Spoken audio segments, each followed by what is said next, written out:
বেশি কথা বলা মানেই কি বেশি ক্ষমতা? নীরবতা আসলে আপনার সবচেয়ে বড় সুপার পাওয়ার হতে পারে। সাইকোলজি ১.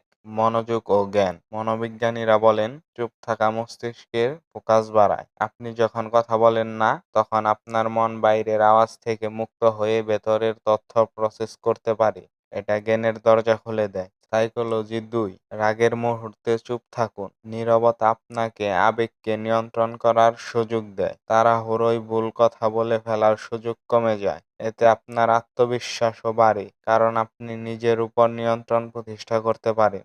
সাইকোলজি ৩.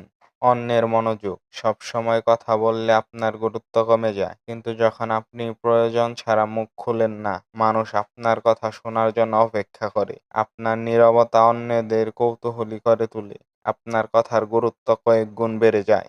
সাইকোলজি ৪. সম্পর্ক ও পর্যবেক্ষণ। চুপ থাকা মানে শুধু কথা না বলা নয়, এটা গভীর মনোযোগ দিয়ে শোনা। নীরব থেকে আপনাকে মানুষের বডি ল্যাঙ্গুয়েজ, কথার আসল মানে সবকিছু বুঝতে পারেন। এর ফলে আপনার সম্পর্কগুলি আরো গভীর হয়। তো আজ থেকেই কথা বলার আগে ২ বার ভাবুন, নীরব থাকুন, পর্যবেক্ষণ করুন এবং নিজেকে শক্তিশালী করুন। নীরবতা দুর্বল নয়, এটি কৌশল। কমেন্ট বক্সে জানান, আপনি কি আপনার নীরবতাকে কাজে লাগাতে প্রস্তুত?